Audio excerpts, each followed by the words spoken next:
I just saw Elio in theaters 2 days ago with my brother. He liked it, but I, on the other hand, walked out feeling empty. I'm not mad at all. Not even sad, I'm just, well, I don't even know the word. Disappointed might not even be the word. I wanted to like this movie a bit. I really did. So I gave it a fair shot. Good morning, afternoon, or night moonlights. If you're new here, my professional name is Kinsley Crystalstone. We'll be discussing the bad and the good in Elio in this video. Just know that you can be entitled to your opinion. This is just coming from an autistic person who's practicing writing. And I'm saying this because I get so confused so easily, and this movie almost made no sense to me, so yeah. And note that this video may be shorter than usual because this was sort of rushed.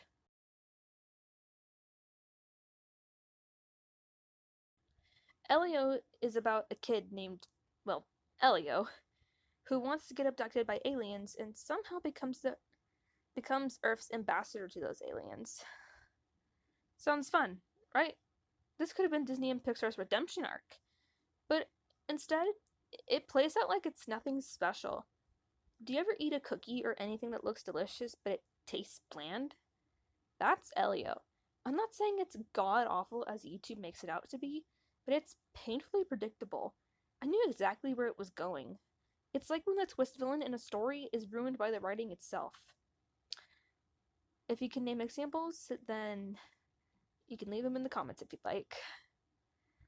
We were 20-ish minutes in, and then it just kept going and going and going and going and going, and not changing in the slightest. Pixar already has stories that are like Elio, that aren't space related. I know that for a fact. Creativity has just died down, hasn't it? What happened to beautiful stuff like WALL-E? Wait, we're already slowly going into a future like that in real life.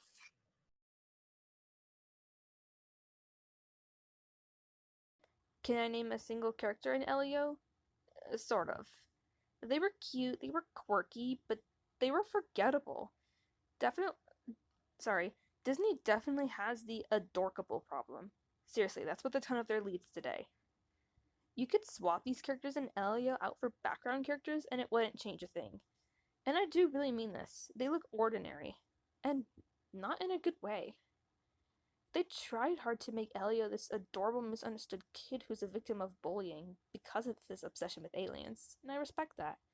But it just didn't stick. And that villain? Don't even get me started. This villain is confusing as heck, and I don't even know what his true motive is. Did Disney and Pixar even read over the character a few times and fix what was needed on this villain dude? Well, it turns out that they didn't, in my eyes. Character writing is a difficult thing to do. I know that exact feeling. I'm practicing it myself. I'm probably going to spend a ton of time on my original projects because I need to make sure my characters aren't ruined by my own writing. LOL. Seriously, my character Emily Thompson, aka Aqua, needs a lot of time to get right. I have some of my own traits in her to make her feel more human and relatable. These characters in Elio, though, no relation whatsoever. Because of weak writing, these characters just feel uninteresting.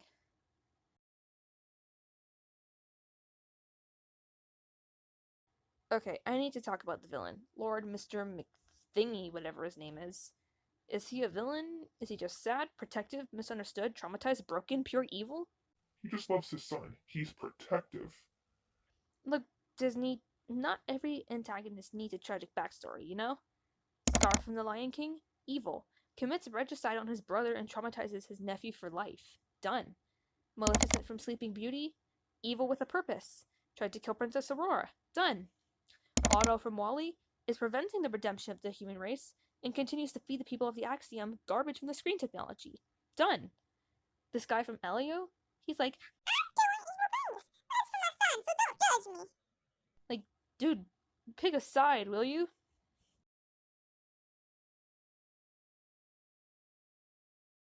Pixar promises bloopers somewhere on social media. And I'm not lying, you guys. Because this is actually real. It's been 20 or so years since Finding Nemo. I think. I could be wrong. But where were these bloopers? They were not in the movie, actually. Not in the credits, not even after the post-credits. I waited I stared at that blank screen with confusion and anger. And then my brother and I found out you have to go to YouTube to see them. But why would they trick us like that? Why? I came for the bloopers, not any like brain cell damage massacre or anything. Disney and Pixar probably saw how much they've been declining in their reputation, and they really wanted us to see Elio, so they tricked us into seeing this movie and showed no bloopers at all. Even if most animated bloopers are fake, they're cute. They add life and into creativity behind the scenes. And then they just. Why?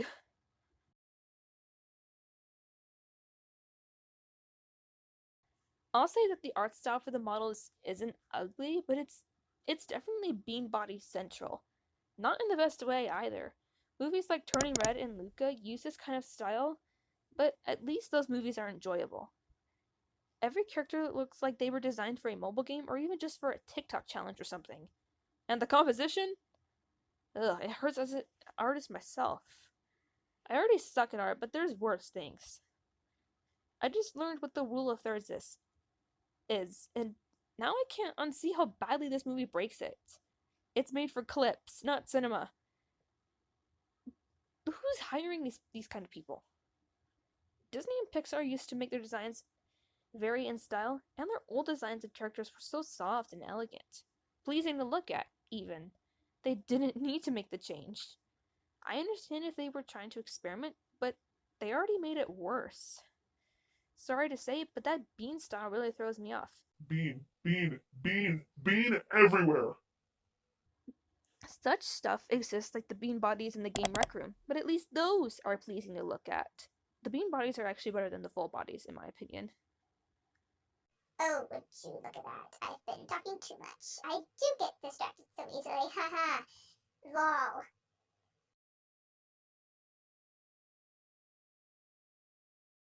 I'm scared for Pixar and Disney. They're trying to win back our trust, and I can tell they care. But are they chasing creativity and imagination plus what the fans need? Or just chasing a formula to milk, only giving the clueless viewers what they want? Why do they keep hiring actors for movies that feel unnecessary?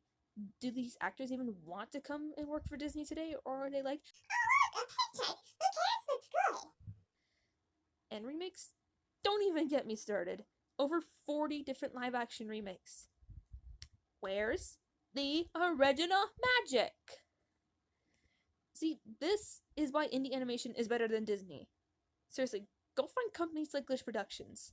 Even if I don't care for them as much anymore, they have a great team and their ideas are original, even if it's not entirely theirs to begin with. For other indie companies, shows like Hazbin Hotel have such bad reviews, and the creator is apparently a horrible person, but at least the idea is clever, am I right? This is coming from someone who hasn't seen Hazbin Hotel, by the way. Hey, you said all the negatives. Talk about the positives. Okay, I'll be fair now. There's only two things that I did like about Elio. The music, it's actually great. Dreamy, spacey, kind of sci-fi. I'd listen to it while doing homework, even if it can distract me too much. I get distracted a little too easily. And hey, at least Elio is an original story.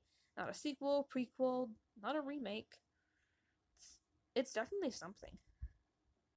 So, in conclusion, no, Elio isn't the worst thing ever, it's just empty. It's missing the spark that creates a classic. It tries, but it never lands, unfortunately. If you're a Pixar fan, you still might want to check it out. Just don't go expecting stuff like Ratatouille, The Incredibles, or even Soul. This isn't anywhere near all that. I gave it a chance, and now I need sleep because Mother Nature decided to pay me a visit this week. But also because I need my brain cells to find their way back home. Let me know what you thought in the comments if you'd like. Did you love it? Do you hate it?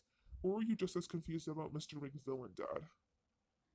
If you enjoy content from a slightly brain-fried Gen Z writer like me, whose content varies, feel free to subscribe if you'd like to. We're literally so close to 700 subscribers, and soon I'll be at 1,000. But enough about that. I want you guys to either have a good night, good afternoon, or a good rest of your day. I will see y'all in the next video, so see ya! Love you all! Hi, it's future me speaking. If you wanted a summary for this video, then here's a ChatGPT generation of a summary. It says, in this video, Kinsley Crystalstone gives her honest personal take on Pixar's Elio, sharing her confusion and disappointment after seeing it in theaters. Though her brother enjoyed the film, Kinsley felt it lacked depth and clarity, leaving her emotionally empty, not angry or sad, just confused and overwhelmed. Plot. Elio has a fun concept, an awkward kid accidentally becoming Earth's ambassador to aliens, but the execution feels bland, predictable, and repetitive.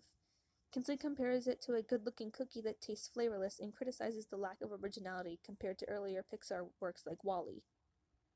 Characters. Most of the characters are forgettable and feel interchangeable. While Elio himself is intended to be a relatable outcast, the writing doesn't truly make him stick.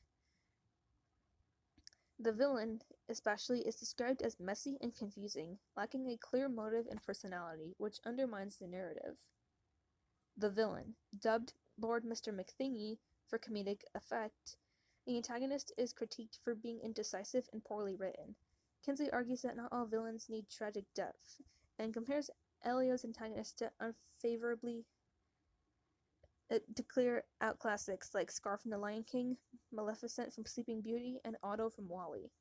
I hope I said that right. Bloopers. Pixar hyped up animated bloopers on social media, but they were missing from the film and post-credits, leaving Kinsley feeling misled and annoyed. She expresses that bloopers are a charming part of Pixar's identity and should have been included. Art style. Though the models aren't ugly, Kinsley criticizes the overuse of bean body designs and lack of thoughtful composition. She compares Elio's aesthetic to mobile games or even TikTok filters and says the visual choices break art rules like the rule of thirds. Pixar's decline. Kinsley expresses worry about Disney and Pixar chasing formulas and fame over true creativity. She reflects on the overuse of remakes and lack of original magic, praising indie creators like Glitch Productions and Has Been Hotel, despite its controversy for their boldness and fresh ideas. Positives. The music is dreamy, relaxing, and slightly sci-fi. Perfect background tunes for homework. At least the story is original, not a sequel, prequel, or remake.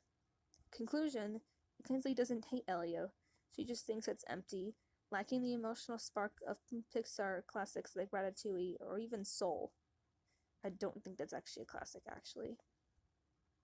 She encourages viewers to share their thoughts in the comments and closes with her usual warm farewell, celebrating her growing YouTube subscriber count and promising more content soon.